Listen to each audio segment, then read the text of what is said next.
Stephen Pifer, a senior fellow at the Brookings Institution Center on the United States and Europe and ex-ambassador to Ukraine. Good afternoon, sir, at least at Ukrainian time.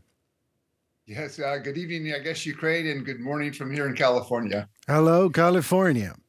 And my first questions, well, peace initiatives of Western leaders, we heard of many of them. Do you personally believe, sir, that any sort of, let's put it that way, reliable agreement with Putin is even possible?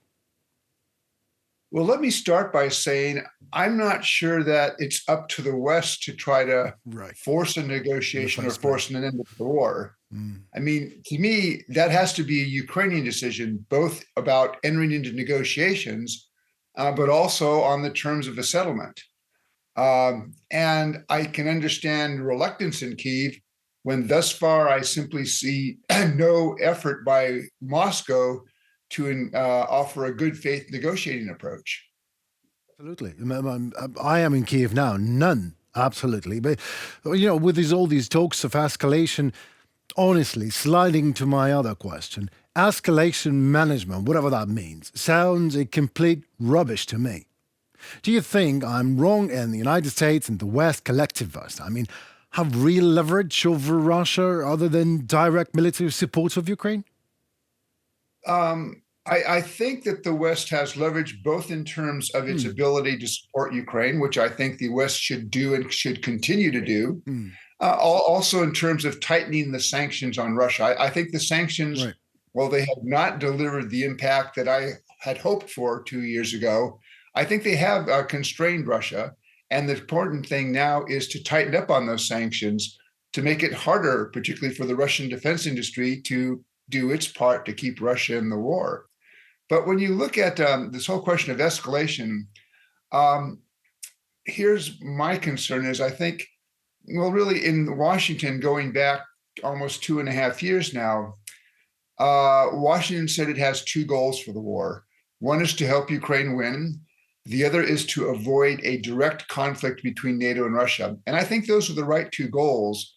But where I would be critical of the administration is when they've combined the goals, they have been too cautious. They have been more nervous about Russian escalation than I think the situation requires. We could have done more and we can do more for Ukraine without the kind of fears that I think have slowed decisions by the Washington and other Western countries to help Ukraine. Thank you very much for your answer. I would rather partly disagree with you because if Washington would want to win the war together with Ukraine and for international law and order, Washington would do so, definitely. But maybe the plan was to bleed Russia. Maybe. I'm just speculating. I don't think it was that. I think what we've seen is that Washington has been overly cautious again. I believe because they have attached too much concern to fear of Russian escalation, when I think, in fact, that the possibility of Russian escalation was really quite limited. I mean, the last thing that Russia wants right now is a war with NATO.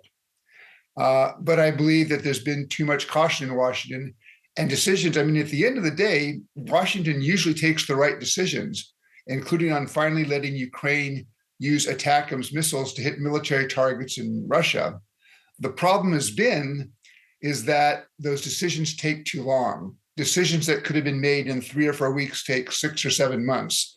And I think that's had, unfortunately, a negative impact on Ukraine's ability to defend itself.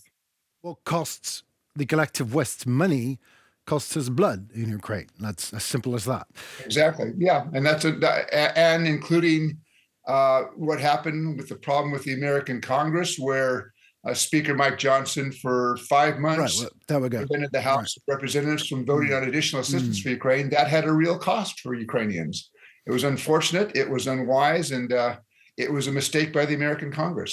Well, the escalation is here now, whatever that means. The escalation, I hate the term, but it is there because the involvement of the DPRK and other parties of the axis of evil in the war against Ukraine and international law and order, just as I said, what should be the free world's response, you think?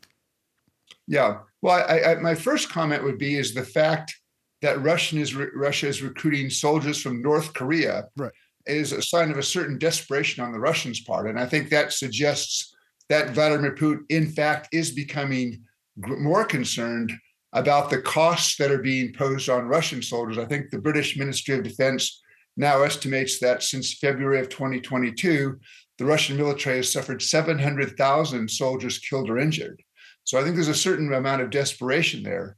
But what should be looking at by the West now is that this relationship between North Korea and Russia, are there ways to put pressure on North Korea?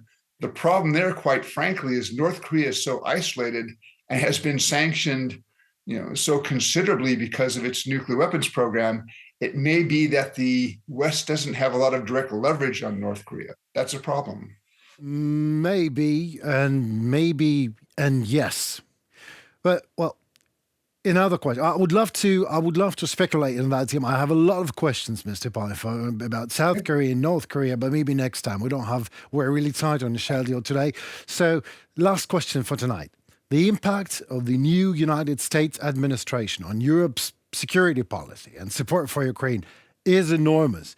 Without Trump even yet in the office. So, like Paris and London discussing troops sending in Ukraine, Denmark, Norway, and Sweden directly investing billions into military production in Ukraine right now, what could be done 3 years ago. Shall we all thank Trump's possible military deprivation for that, or maybe that was exactly his plan after all? Yeah, I'm not sure what Mr. Trump's plan is. Let me make a couple of comments. First of all, the president-elect is unpredictable. Second, I've never been to Mar-a-Lago, so I have no particular insight into what he's thinking right now. But quite frankly, when I think about European security questions, how the United States continues to support Ukraine, how the United States deal with Russia, how the United States deals with NATO, Mr. Trump's presidency worries me. Because if you look at what he said in the past, I've seen nothing that he said in the last couple of years to suggest that he supports continued American assistance for Ukraine. So I worry, and I hope he proves me wrong, but I worry that in January of 2025, there could be an end to American assistance. I think that's going to be bad for Ukraine. That will be bad for Europe, and ultimately it will be bad for American national security. That worries me. Likewise, his comments about NATO. I mean, in February of this year, he basically said, well, if certain allies don't pay the amount of money that they're supposed to pay, then Russia can do whatever it wants. That's not a signal to Vladimir Putin that the United States is committed to NATO's defense. And I want Mr. Putin to believe that any threat to NATO would bring an American military response, because that's how deterrence works. I worry that Mr. Trump does not understand that. And I also worry that when he thinks about NATO and alliances, it's all about money. In Afghanistan, we lost 2,400 American soldiers died in Afghanistan in 20 years, but 1,000 NATO troops died there as well. And they were only there because of allies. I'm not sure Mr. Trump understands that. So I hope he proves me wrong, but I am very concerned about what a Trump administration could be for American policy, not just with regards to Ukraine, but with regards to NATO, with regards to Russia. Totally understand your concern, Mr. Pifer, but in a sense, Mr. Trump already proved you wrong, because he was the first one to give Ukraine lethal weapons like javelins. And I also am concerned, but Trump talking and Trump walking are like two different personalities. He is unpredictable, probably, but don't you think that Democrats actually needed some decisiveness? Because what Democrats actually showed the world was like yielding ground to any opposing force, and Trump including. Well, I have been critical of certain aspects of Biden administration policy, but the Biden administration has gone to Congress and secured tens of billions of dollars to support Ukraine. At a level that was, I think, perhaps not predictable back in February of 2022. I don't know that level of support is going to continue under Mr. Trump. Now, again, perhaps the prospect of an American aid cutoff causing Ukraine to lose, maybe that will have some effect on his thinking. And so, like I said, I hope he can prove me wrong. But I am worried about what a Trump administration means for American policy towards Europe, which again is going to be, I think, bad for Ukraine, bad for Europe. But ultimately, I think that an American failure to continue to support Ukraine leads to a greater Russian threat to Europe and a greater Russian threat to the United States. But what we see now is Europe actually at least getting together in collective defense against Putin after Trump says that he's going to cut military aid to Ukraine. So that much is clear, at least. But I am concerned just as well as you. But we live and we see. What I know is that I'm grateful to you, Mr. Pifer, for your time and for your expertise. Thank you so very much. And I hope we talk soon. Thank you. And like I said, I hope I've proven wrong. Again, well, amen to that. Okay.